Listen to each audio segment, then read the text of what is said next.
ഇത് സർക്കാർ ചെക്കല്ലല്ലോ. ശാലിനിയുടെ അക്കൗണ്ടിൽ നിന്നാണെങ്കിൽ ഇവൾക്ക് എവിടെ നിന്ന് ഇത്രയും പണം? ഞാൻ എന്തായാലും ഈ സന്തോഷ വാർത്ത സ്വാമിയോട് പറയാം. ഈ ചെക്കും കാണിക്കാം. DNA ടെസ്റ്റ് നടത്തിയാ നമ്മൾ കുടുങ്ങും. കാരണം ഇത് രാജീവിന്റെ കൊച്ചു തന്നെയാണെന്ന് ഉറപ്പായ കേസ് അവര് ജയിക്കത്തില്ലേ? ഓ, കുടുംബം വിറ്റ് അമ്മയ്ക്കും കുഞ്ഞിനും ചെലവിന് കൊടുക്കേണ്ടി വരും. അവളെങ്ങാൻ ഇവിടെ വന്ന് താമസം തുടങ്ങിയാ പിന്നെ മരിച്ചാ മതി. അത്രയ്ക്ക് വലിയൊരു അപമാനമായിട്ട് മാറും അത്. മറ്റെന്തെങ്കിലും വഴിയൊന്ന് ആലോചിക്കുക കൃഷ്ണൻകുട്ടി ചേട്ടാ. ആ കുഞ്ഞും ശാരികയും ഒരു കാരണവശാലും ഇങ്ങോട്ട് കയറി വരരുത്. എങ്കി ആ കൊച്ചിനെ തന്നെ അങ്ങ് ഇല്ലാതാക്കിയാലോ? കൊച്ചിനെ കൊല്ലാനോ? കൊച്ചിനെ തട്ടിയാല് തള്ളയ്ക്ക് വട്ടാകും. പഴയതുപോലെ വല്ല ഭ്രാന്താശുപത്രിയിൽ കൊണ്ടുപോയി ഇടാന്നേ. പിന്നെ അവളുടെ കാര്യം അത് അവിടെ ഇട്ട് തീർക്കാൻ എളുപ്പമായില്ലേ? ഈ പറയുന്നല്ലാതെ ഒന്നും നടക്കുന്നില്ലല്ലോ. നടപ്പിലാക്കണം. കുറെ കാര്യങ്ങളും കുറുക്കുവഴികളും ദൈവം നമുക്ക് കാണിച്ചു തരും. അതിലേതെങ്കിലും ഒക്കെ നടപ്പിലാക്കാൻ പറയും. അനുയോജ്യമായ ഒന്നെടുത്തിട്ടങ്ങ് പെരുമാറണം. എന്നാലും കൊച്ചിനെ കൊല്ലുക എന്നൊക്കെ പറഞ്ഞാ എല്ലാ അവകാശങ്ങളും ഈ കൊച്ചിനാണുള്ളത്. രാജീവന് വിദേശത്തുള്ള താമസം മതിയാക്കി പൊടിയും തട്ടി പോരേണ്ടി വരും. നമ്മുടെ കുടുംബം തകരും. ആളുകൾക്ക് മുമ്പിൽ അപഹാസ്യരായി ജീവിക്കേണ്ടിയും വരും. ഇത്രയൊക്കെ ചെയ്തൊപ്പിക്കാൻ കഴിവുള്ള ആ കൊച്ചിനെ അവളെയും എങ്ങനെയാ വിജയലക്ഷ്മി നമ്മൾ ജീവിക്കാൻ വിടുക? കൊല്ലേണ്ടതിനെയൊക്കെ കൊല്ലണം. പിന്നത്തേക്ക് വെച്ചാൽ അത് പണിയാകും, വലിയ പണി. കാര്യങ്ങളെല്ലാം ഞാൻ സമ്മതിച്ചു. പക്ഷേ ചേട്ടൻ ഈ പറഞ്ഞെല്ലാം നടപ്പിലാകുമോ? ആരെ കൊണ്ട് ചെയ്യിപ്പിക്കും? അല്ലെങ്കിൽ തന്നെ ഇക്കാര്യത്തില് ആരാ നമ്മളെ ഒന്ന് സഹായിക്കാൻ വരുന്നേ? വേറെ എന്ത് പണിയായാലും കുഴപ്പമില്ല. ഈ പണിക്ക് നല്ല വിശ്വസ്തരായവര് തന്നെ വരണ്ടേ? ഇല്ലെങ്കിൽ പിന്നെ തിരിഞ്ഞു കൊത്തില്ലെന്ന് ആര് കണ്ടു? അത് ശരിയാ. അങ്ങനെ ഒരാളുണ്ട്, രാജേന്ദ്രൻ.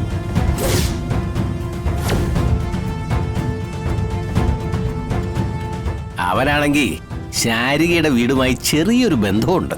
അതെന്ത് ബന്ധം? ഈ രാജേന്ദ്രന്റെ ഭാര്യയല്ലേ കുടുംബശ്രീ ഹോട്ടലിലെ മെയിൻ കുക്ക് ശാന്ത.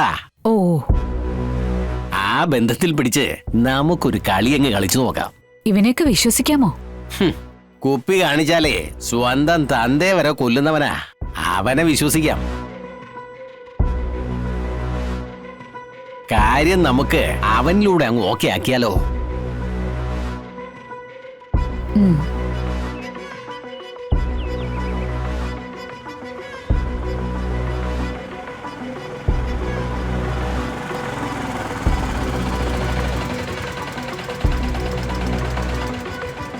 ഒന്ന് വെയിറ്റ് ചെയ്യണേ. അതെ, ഞാൻ കളക്ടറേറ്റിൽ നിന്നാ. പേര് അനുപല്ലവി.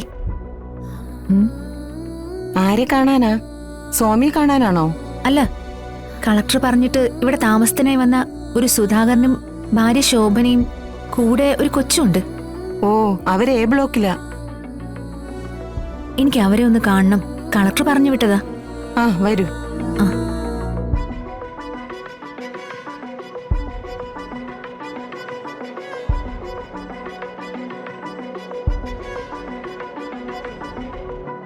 ഇവിടെ ഇരുന്നോളൂ, ഞാൻ അവരെ കൂട്ടിയിട്ട് വരാം. ശരി.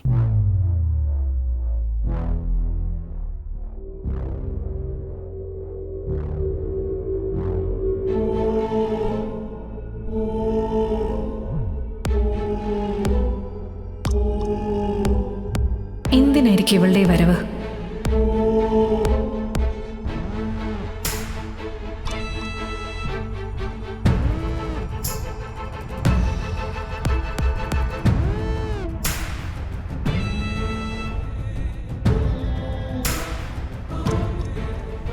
നിങ്ങൾ സംസാരിക്കേ, ഞാനങ്ങോട്ട്. എന്നെ ശാലിനി മാഡം പറഞ്ഞു വിട്ടതാ. നിങ്ങൾക്ക് വീട് വെക്കാനുള്ള ക്യാഷ് റെഡി ആയിട്ടുണ്ട്. ഞങ്ങൾ ഈ കാര്യം അല്പം മുമ്പ് പറഞ്ഞതേ ഉള്ളൂ. ശാലിനി മാഡത്തിന് ദൈവം രക്ഷിക്കും. ശാലിനി മാഡം ഇല്ലെങ്കിൽ ഞങ്ങൾക്കിതൊന്നും റെഡിയായി കിട്ടില്ലായിരുന്നു. ഇതാ ചെക്ക്. മാഡത്തിന്റെ സ്വന്തം റിസ്കിൽ തരുന്ന കാശ 30 ലക്ഷം രൂപയുണ്ട്. 30 ലക്ഷം രൂപയോ? അതെ, ഇന്നത്തെ കാലത്ത് തെറ്റില്ലാത്തൊരു വീട് പണിയണമെങ്കിൽ ഇത്രയെങ്കിലും വേണമല്ലോ. ഇവൾക്ക് എവിടുന്ന് ഇത്രയധികം കാശ്? അതും ദാനം ചെയ്യാനായി? ഇത്രയും വലിയൊരു തുക ഇവൾ എന്തായാലും സ്വന്തം ശമ്പളത്തിൽ നിന്നെടുത്ത് ചെലവാക്കില്ല. മറ്റെന്തോ ഒരു കള്ളത്തരം മണക്കുന്നുണ്ടല്ലോ. ഇത് വാങ്ങിച്ചോളൂ. മോനെ, ഐശ്വര്യമായിട്ട് നീ തന്നെ അതങ്ങ് വാങ്ങിച്ചോ. അത് വാങ്ങിച്ചു മോനെ.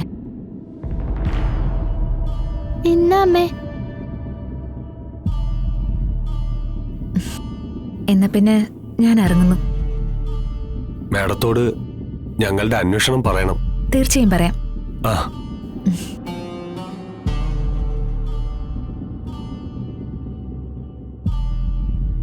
നീ പറഞ്ഞതുപോലെ ദൈവം കാത്തു അല്ലേ? അതെ, ദൈവത്തിന്റെ രൂപത്തിൽ വന്നത് ശാലിനി മാഡം തന്നെയാ.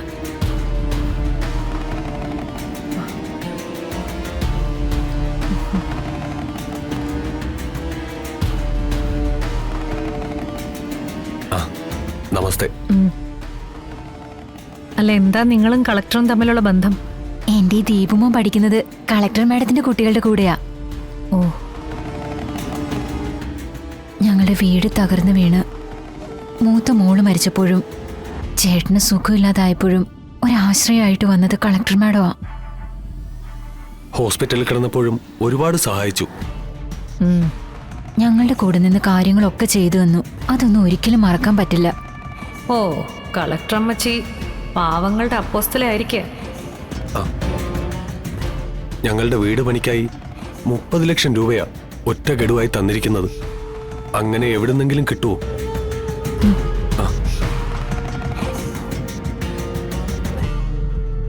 ഞങ്ങളെ സഹായിക്കാൻ വേണ്ടി മാഡം ഒരുപാട് കഷ്ടപ്പെടുന്നുണ്ട്.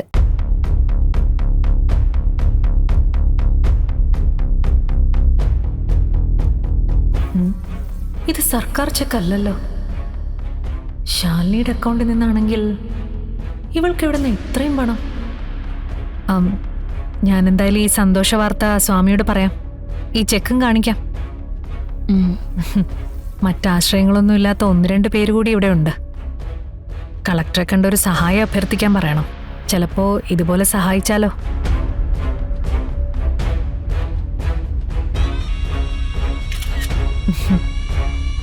എന്നാ ശരി, കാര്യങ്ങളൊക്കെ ഭംഗിയിൽ നടക്കട്ടെ. ആ, ശരി. ഇതാ. പോ.